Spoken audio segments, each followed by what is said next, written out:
अॼुकल्ह video audio सब भरजे पयो। अल्लाह जे ज़ात फरमायो पंहिंजे सुणे खलील इब्राहिम खे आसमानन ऐं ज़मीनन सैर कराया।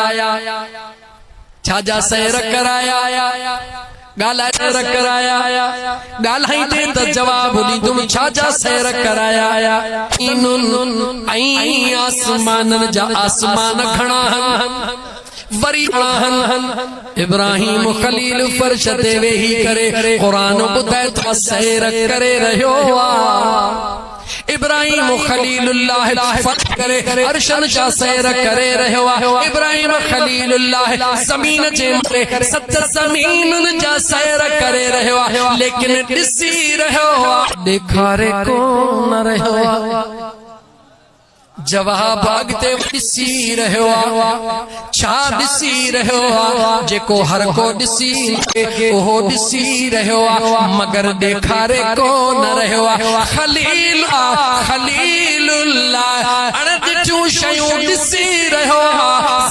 रही करे ज़मीनूं घुमी रहियो आ, ज़मीन ते रही करे आसमान रहियो आ, मगर घुमी रहियो आ, ॾेखारे कोन रहियो आ। खलीला अलीब अलिया भेट नथो कयामत भुलिजी पवी। खबरदार थी जा सोचत त अंबिया ऐं सहाबा के मिलाए भेट भेट नाहे यार जी मर्जी जेको अता फरमाए। हे मालिकन जी मर्जी आ। सोनो अल्लाह ॾिसी रहियो आ, मगर ॾेखारे कोन रहियो आ। पर इमाम हुसैन जो बाबा जंहिंजे लाइ इंतज़ार काबो ॿिए दफ़े ॿुधाईंदो अल्लाह कुरान में छा फरमायो ऐं उहे सभई ॻाल्हियूं काबे जूं पूरियूं कंहिं कयूं। काबे जे लाइ अल्लाह छा फरमायो?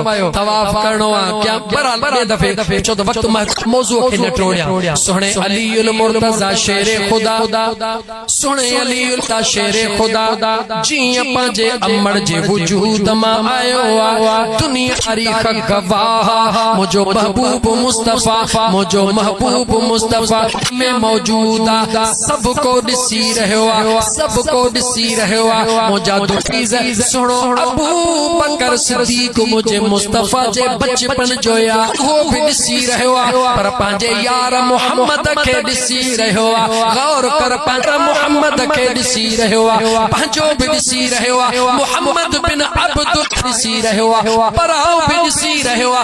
मोहम्मद बिन अब्दुल्लाह ॾिसी रहियो आ। अम्मा खदीजतुल कुबरा बि ॾिसी रही आ। मोहम्मद बिन अब्दुल्लाह ॾिसी रही आ। पर जॾहिं अली काबे में पायो आ, अली दुनिया ॿुधायो आ। ओ दुनिया वारो जेके फ़क़त मोहम्मद बिन अब्दुल्लाह ता समझो इहो महबूब कायनात जे नबियन जो भी इमाम।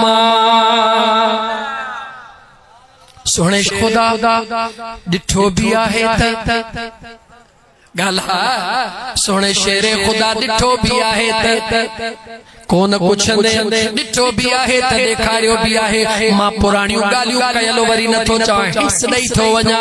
फातिमा बिन्त असद जो बचड़ो जॾहिं अमड़ जे वजूद में हुयो, महबूब ईंदा हुया, अमड़ उन जी फातिमा बिन्त असद हदी हुई। खानदान जे माण्हुनि चयो इहा ॻाल्हि सुठी नाहे, तूं वॾी आ, सुहिणो महबूब मुहम्मद नंढड़ो आ। चवे थी मां छा कयां? जॾहिं चोॾीअ जो चंड थो अचे, अलाए केरु आहे जेको थारे थो बीहारे।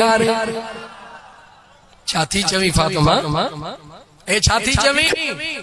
अंदाज़ो लगा जॾहिं फातिमा बिन्त असद भी फातिमा बिन्त मुहम्मद जहिड़ी थी नथी सघे त तुंहिंजी मुंहिंजी गुलाम फातिमा कीअं थी सघी? ऐ मुसलमान गौर कर, फातिमा बिन्त असद चवे थी जॾहिं मुस्तफा ते निगाह थी पवे, अलाए केरु आहे जेको थारे थो ॻाल्हि खे खुटूअ ते वधायां। सभु हीला कयूं ॾिसूं त कीअं थी। पर जॾहिं यार आयो तॾहिं अल्लाह पंहिंजो कुर्ब वधायो। फातिमा बिन्त असद थी बीठी, जेके रुकावटूं हुयूं रसन ऐं ज़ंजीरुनि में हुयूं या पार में XYZ कुछ भी हुयूं, सब टुट पुटी यार जो इस्तक़बाल शुरू थी वयो उन अम्मा जे पेट में उन मल केरो जवाब देखो सुनो अली उल मुर्तजा शेर खुदा वक्त महदूद मुजद्दिद कलाक थी विया अञा अध कलाक तो खे दी थोड़ो गाल के फुटाइंदो इते हला तो सलाम के अल्लाह अर्श भी घुम आसमान घुमाया जमीन डिठियो लेकिन की डिठियो सोने अली डिठियो भी देखारियो भी लेकिन मां गाल वरी उते अचा सोने अली फरमाए वञ मुंजा बाहर बल्लाल वेठा गाल रहिजी न वञे मुंजा बाहर बलाल वेठा थई हमरा दिल में ख्याल कयो वञा तो ॾिसां केर अञा जीअं दर बाहर निकतो इमाम हसन तैयार बीठो हथ विधाई हते हथे देख छा थो सोची दे खबर छा थो सोची अञा हिन ज़ुबान जी कई इमाम हसन फरमायो ज़ुबान न खोल जा चीब तो वट हुजे पढ़ भी तू पर्ची भी न दे लिखल पर्ची ते तोखे बुधायो वींदो ऐं उन जो जवाब भी बुधायो वींदो निहारे चवे तो नंढड़ा चओ छा था सवाल भी तहां पाण बुधाइंदो जवाब भी तहां पाण बुधाइंदो इमाम हसन फरमायो ना ना सवाल मुझो ही शहजादो बुधाइंदो इमाम हुसैन पाक नंढो बीठो चवे तो सवाल मुझो ही भाव बुधाइंदो जवाब मां धाइंदुस पर्ची तुझी तो वट पई हुजे तू ॾिसंदो वञ उन बि देर न कई पर्ची खणी आॾो रखी इमाम हुसैन भाव ॾे निहारे चयो अदा सवाल भी तव्हां ॿुधायोसि जवाब भी अॼु तव्हां ई ॾियोसि छो महबूबन बाबा साईं मोकिलियो इमाम हसन मुश्तबा निहारे पंहिंजे पर्चे खे चङी तरह खोले पढ़ पहिरो सवाल इहो आ त फर्श अर्श जे दरमियान